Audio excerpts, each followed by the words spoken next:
piove ininterrottamente da 2 giorni. Qui abbiamo torrenti ovunque. So che la terra ne aveva bisogno, ma è sempre molto faticoso. È molto faticoso quando piove. La gestione del tutto è molto pesante, anche se c'è comunque molta bellezza anche con la pioggia, anzi tutto cambia ed è anche molto bello. Però diciamo che trovare la motivazione per uscire di casa non è così immediato, anche se poi sono gli animali a spronarmi ad andare, perché devo dargli da mangiare, quindi sono costretta a uscire. Mamma mia, comincia a sentirsi odore di aglio orsino, comincia, si vede, a buttare fuori. Sempre tempismo perfetto, tra l'acqua che scorre e le campane, io sempre fantastico.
Bisogna davvero imparare ad accettare questi cambiamenti e cominciare a lasciarli un po' fluire, perché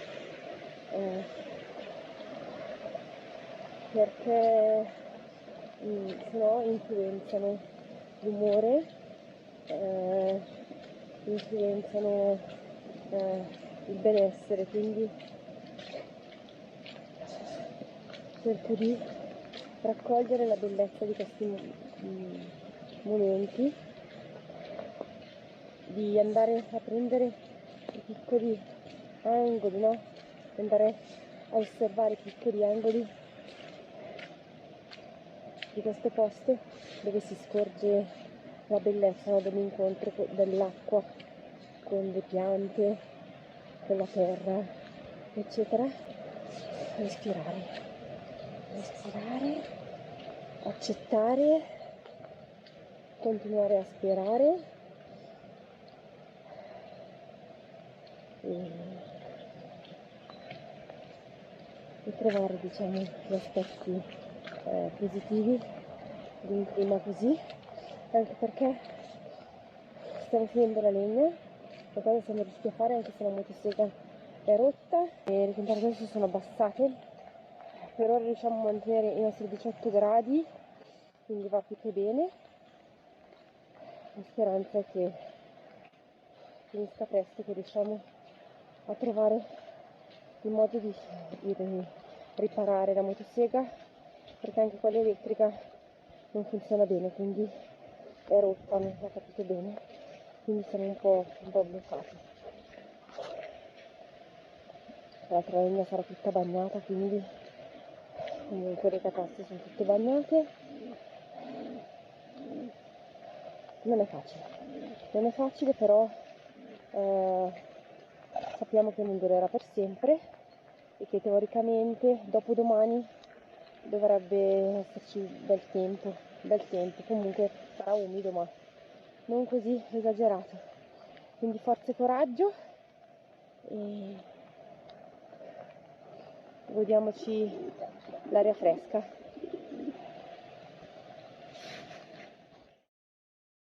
Terzo giorno di pioggia consecutiva, ma dovrebbe essere l'ultimo.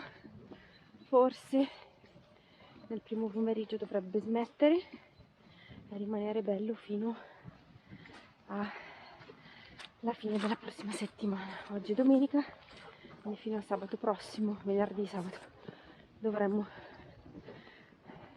essere salvi.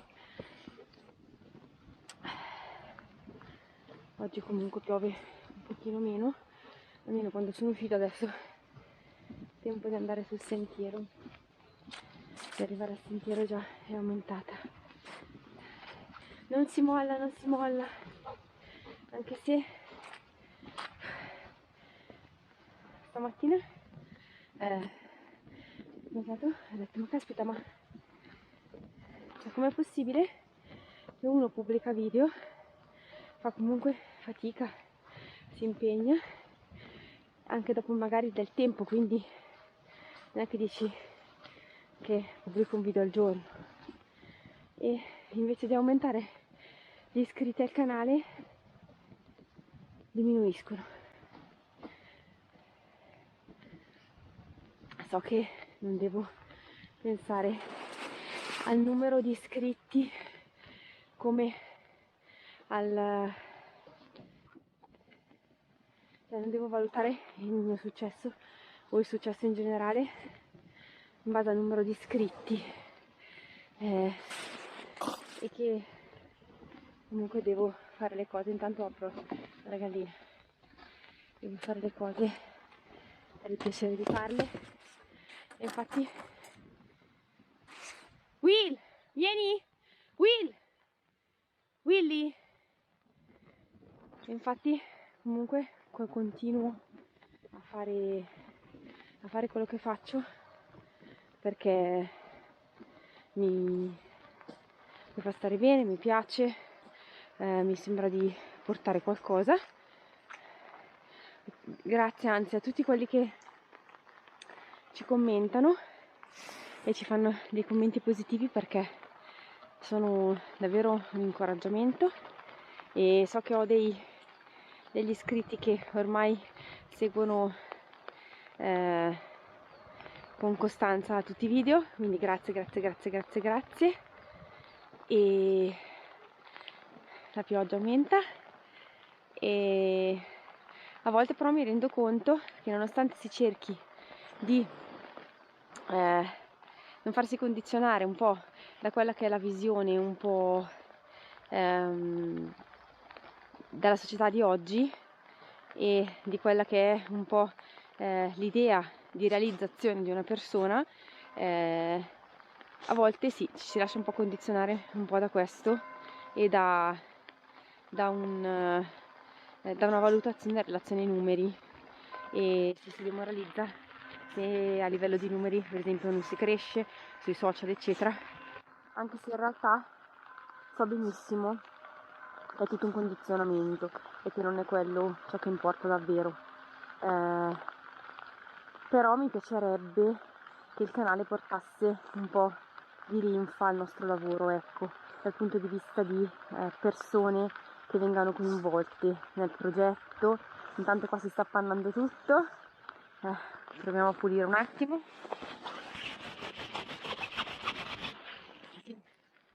E mica troppo. Dicevo di persone che vengono coinvolte nel progetto, di persone che che abbiano magari la voglia, il desiderio di passare, di conoscerci, di prendere spunto magari anche da alcune cose che noi diciamo, che proponiamo, eccetera, eccetera. Che ci sia un po' appunto, che si costruisca una comunità. Sapete che a me piacerebbe una comunità in presenza, quindi una comunità sul luogo, e questo sarebbe il mio più grande desiderio, ma anche una piccola comunità di persone che condividono virtualmente potrebbe essere già un bel inizio. E quindi questa è un po' l'idea.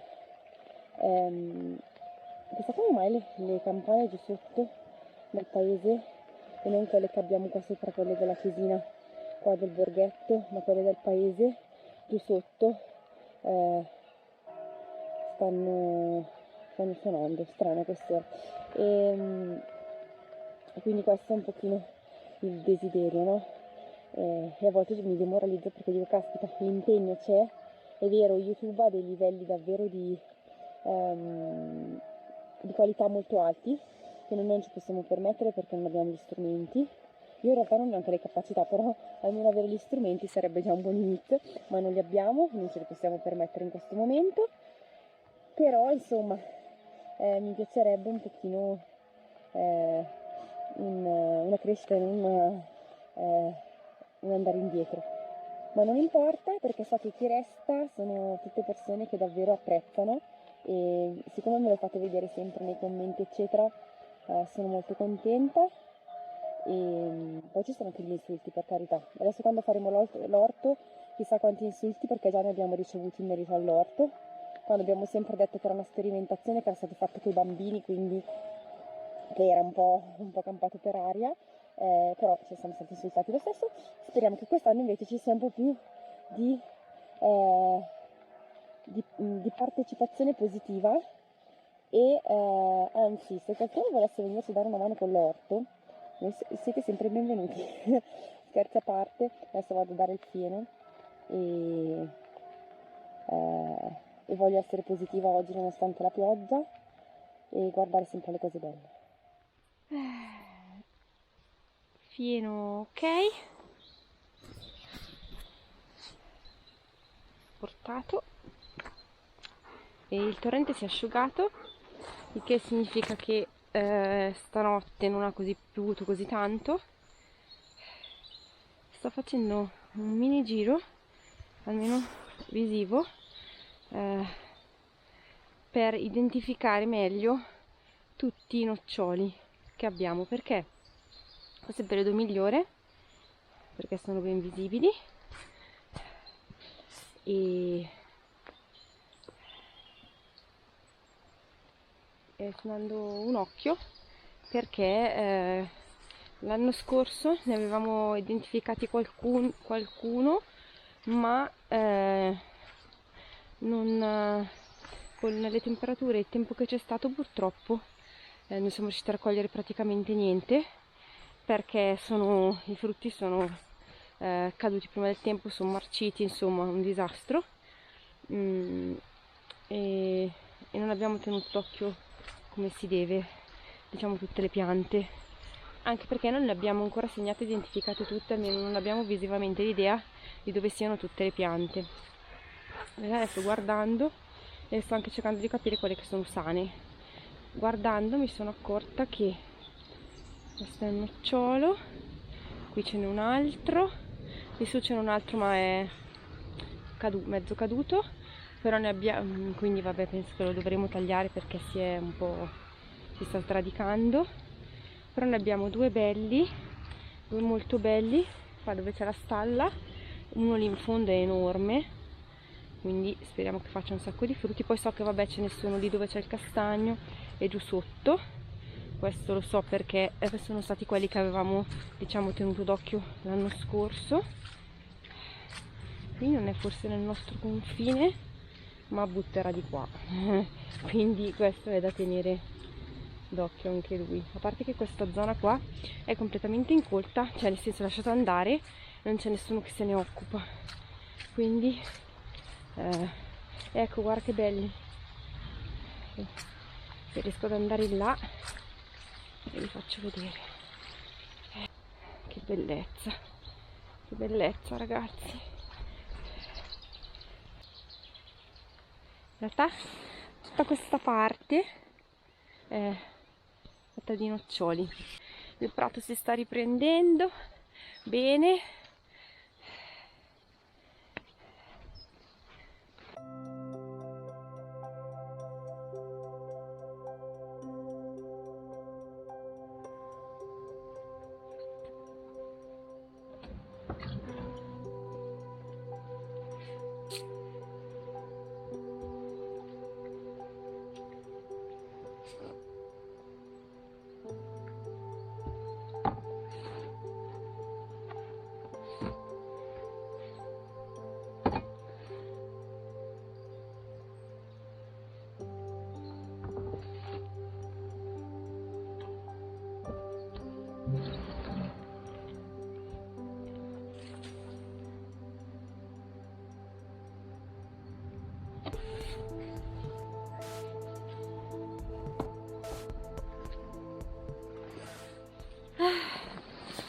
La porta del pollaio si è rotta, c'è l'apertura e quindi adesso dobbiamo farla scorrere per pulire prima di qua e poi di là, oppure togliere direttamente il coperchio e per pulire.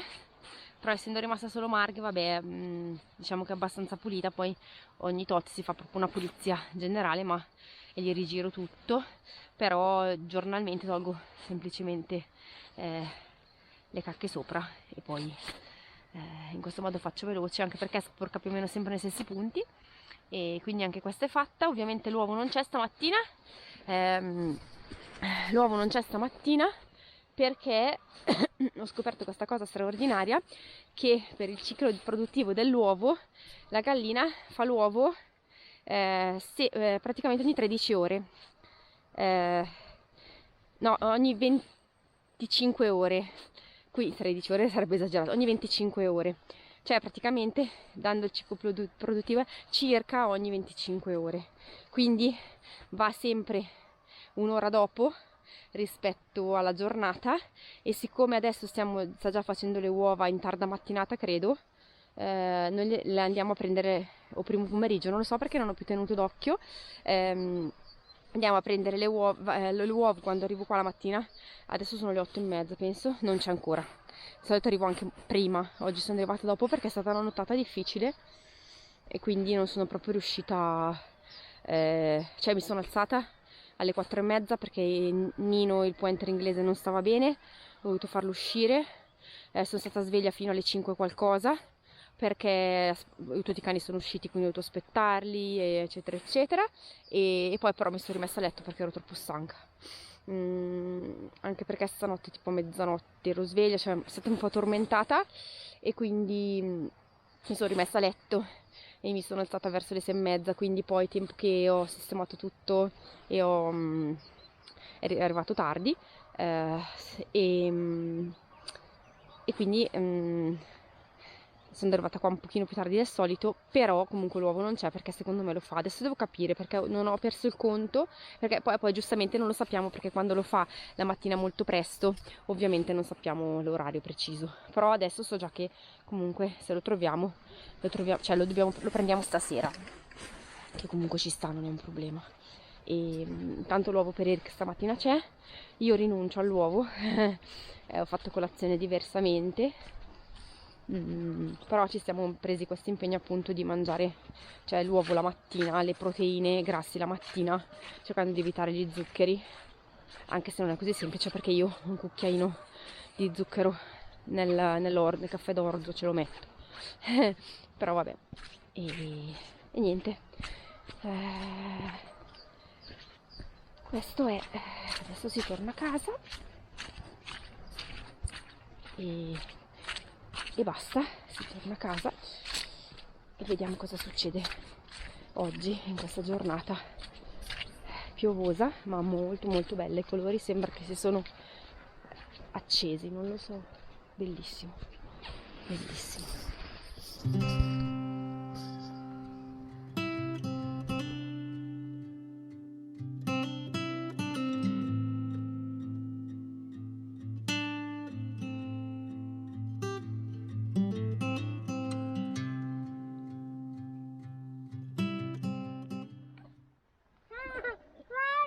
Margherita vuole rubarti i semini dentro nel...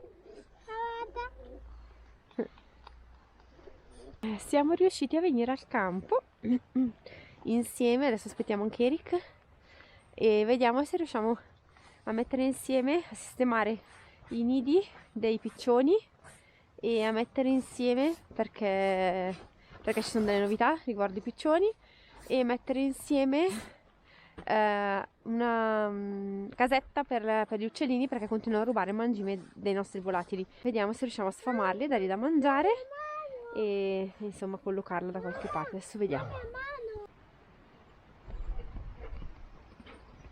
Oggi abbiamo fatto un lavoro che Alessandra desiderava tanto fare, ovvero la casetta degli uccellini.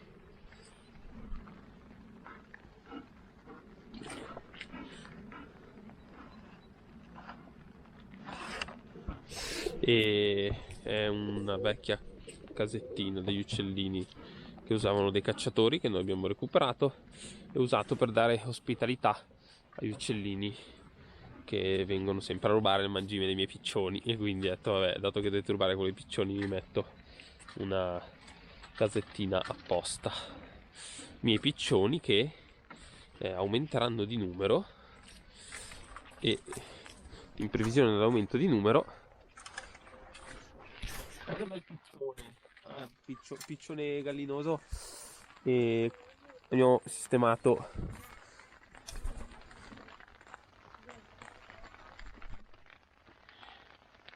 no, abbiamo sistemato qualche nido in più. Questo qua va ancora finito perché ci vuole un divisorio, ma per adesso lo sta usando Red, visto che King non lo fa più stare con lui, e adesso dovremmo recuperargli 2 femmine in modo tale che stiano più tranquilli e che la smettano di menarsi, perché sono fratelli di covata, ma ovviamente adesso cominciano ad avere quasi 1 anno e sono arrivati a maturità, cominciano a bisticciare un po' troppo vigorosamente, e quindi abbiamo deciso di prendere 2 femmine.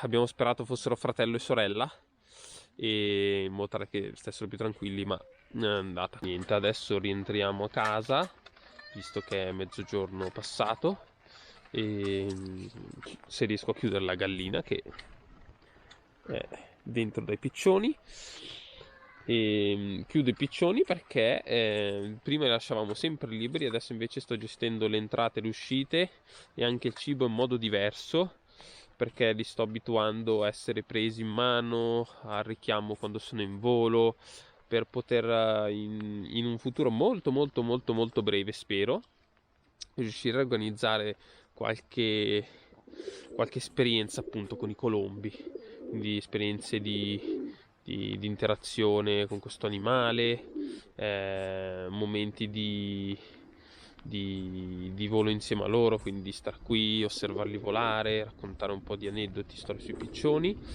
perché sono animali bellissimi. Ad oggi vanno tanto i rapaci, quindi la falconeria, i pappagalli, ma nessuno pensa mai ai poveri piccioni, che sono in realtà animali estremamente domestici, cioè sono animali domestici, hanno convissuto con noi per millenni,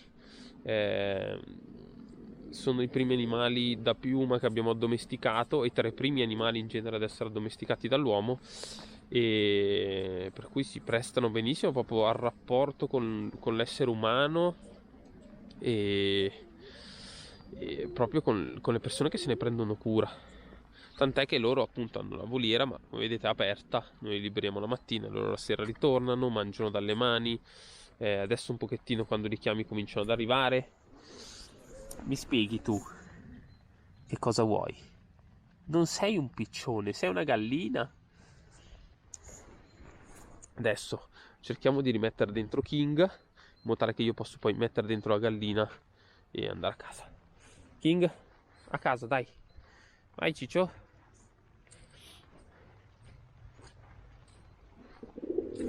Dentro. Guarda che sei un ribelle. Ok, vengo dopo a liberarvi, più tardi.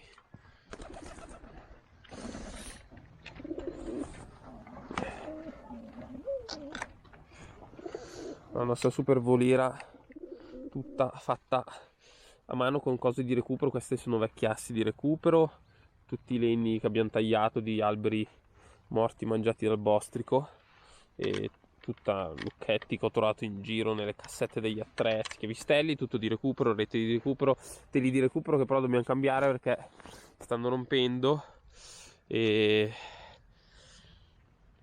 non sembra, ma sono un bel costo. Anche i teli che usiamo per il fieno, per le galline, per la tettoia del box di Willy, che anche lì andrà rifatto bene, tutto bello, un sacco di cose da fare. Oggi è domenica, domani è lunedì e appunto domani mi organizzo con il ragazzo che ci deve dare le colombe e vediamo un po' come va. Ci sarà l'inserimento da fare. Per un bel po' dovremo trattenere i maschi, perché giustamente bisogna far sì che le femmine vadano in homing, che sviluppino un buon homing, quindi che prendano come riferimento di casa geografico questo luogo, e ci vorrà del tempo. Comunque, avendo la voliera aperta con sini di coperti, ma comunque aperta, quindi vedono, hanno la possibilità di mappare H24 giorno e notte, posizione del sole, eccetera, e ci mettono molto poco a mappare il territorio e appunto a segnarsi nel loro super cervello incredibile che qui è il punto di casa. Sasha, Will, Rose, io intanto vieni qua, dai. Tonta, era andata dai vicini a rubare il cibo, quella lì, lo sapevo io, barboncini. E niente, quindi per un po' dovrò trattenere i maschi e o farli comunque allenare nel volo, anche se comunque hanno una voliera che potete notare essere non propriamente piccola, quindi possono volare tranquillamente nella voliera. Hanno un paio di punti d'appoggio tra il nido e per tutta l'estensione della voliera, per cui possono volare per tutta la lunghezza, però non è come volare fuori, per cui dovrò probabilmente tenere i maschi, cioè tenere le femmine dentro, prendere i maschi, motivo per cui è bene averli abituati anche al contatto, e far uscire i maschi. Questo finché non fanno coppia, perché nel momento in cui faranno coppia avranno l'istinto di stare sempre insieme, per cui questa cosa non sarà possibile. Però per i primi giorni, che ancora non avranno legato, i maschi potranno ancora allenarsi al volo libero, mentre poi dovranno rimanere per un mesetto chiusi, anche forse solo un 3 settimane, perché comunque sia Red che King ormai questa è casa loro, questo è il loro nido, da qua non se ne andranno più, quindi le femmine saranno molto giovani, quindi si attaccheranno probabilmente come casa qui, anche perché dove vivono adesso sono una casetta di legno bella grande con altri piccioni, ma è una casetta chiusa su tutti i lati, con una finestra ma opacizzata, quindi non è trasparente, quindi non hanno tanto la possibilità di mappare, e quando rimangono chiusi così è difficile che sviluppino un buon senso dell'orientamento, perché non hanno punti di riferimento e fanno tanta fatica. Invece così legheranno quasi subito al posto. Sarà divertente vedere tutte le loro tecniche e la loro comunicazione in volo. Sarà molto divertente, molto bello, e spero quanto prima appunto di poter condividere con chi vorrà scoprire un po' questo mondo, questa mia bellissima, incredibile passione. Come farei ad andare avanti questo video tipo ore, no? In modo tale che poi Alessandra deve stare a guardare un quarto d'ora, 20 minuti, per poi capire che in realtà quelli utili sono meno di 10 minuti. Però dai, no, non siamo così cattivi. E niente. Ci vedremo al prossimo episodio di Pigeon Life.